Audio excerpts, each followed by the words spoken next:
Welcome back to Talking Points. We're going to shift now to the Middle East. The war between Israel and Hamas has been raging on as it reached its 6-month mark yesterday. Israel has been very reliant on U.S. aid throughout the war, but recent events have caused a deadlock between Israeli and U.S. leaders. Our analyst Alex Burstein joins us in studio. Alex, are U.S.-Israel relations fading? Yeah, it's not very clear right now, Olivia. For over 70 years, Israel and the United States have been one of the strongest alliances. Washington is far and away the biggest provider of weapons and security to Israel, but it seems now support may be becoming conditional. Last Wednesday, U.S. President Joe Biden and Israeli President Benjamin Netanyahu had a nearly 30-minute phone call. This came after Israeli strikes killed 7 aid workers in Gaza a week ago. And Biden made clear future U.S. support will come based on how Israel treats Gaza. U.S. Secretary of State Antony Blinken described the contents of the call to reporters last week.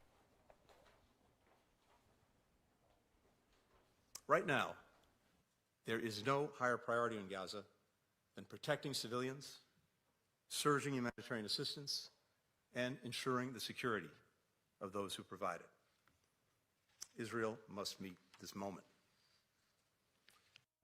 The U.S. has been in a particularly sticky situation recently with Israel. Since the Hamas attacks, the U.S. has been supplying weapons to Israel, and they have continued to do so up until this point. But leaders from around the globe have become frustrated with the incessant fighting. Last month, the U.S. allowed a ceasefire resolution to be passed in the UN, which angered Israeli leaders. The biggest hurdle may have been created this past week, though, when Israel struck and killed Iranian leaders in Syria. Top U.S. officials fear Iran could retaliate. Throughout the whole conflict, the U.S. has tried to avoid the war from spreading regionally. As you see here, throughout the past couple of months, the U.S. has sent money to Israel on multiple different occasions, and they seem to continue doing so, as much as $2.5 billion in weapons just a couple of weeks ago, but a lot of uncertainty after this recent call that remains to be seen.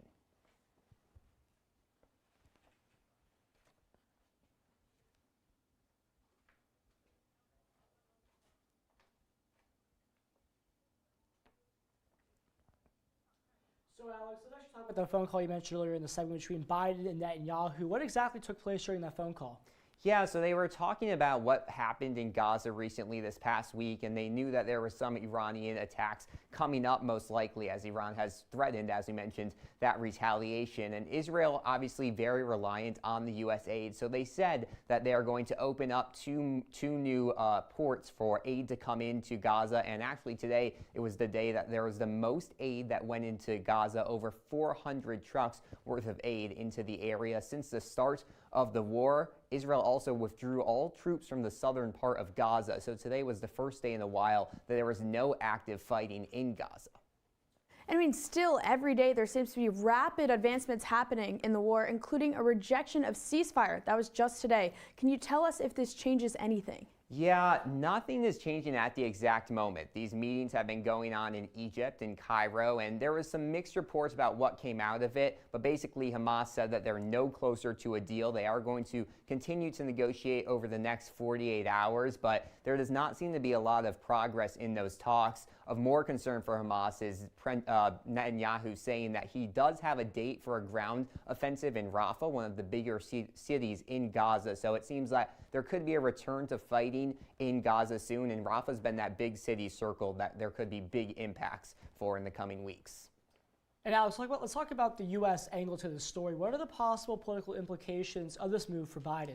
Yeah, it's very, very complicated for the Biden administration right now. They have had a lot of trouble negotiating this Israeli issue because there's a lot of voters on both sides that are pro-Israel and are against the current actions by Israel. In the Democratic side of things, you look at young voters, Muslim and Arab American voters, and the very far left. They are all against continuing to send aid to Israel. Biden all along throughout his administration and his political career has been staunchly pro-Israel, but he has put up some warning signs now with Netanyahu in the past week. And then we saw last Tuesday in Wisconsin, nearly 50,000 voters on the Democratic side voted unidentified so that they would not have to cast a vote for Biden.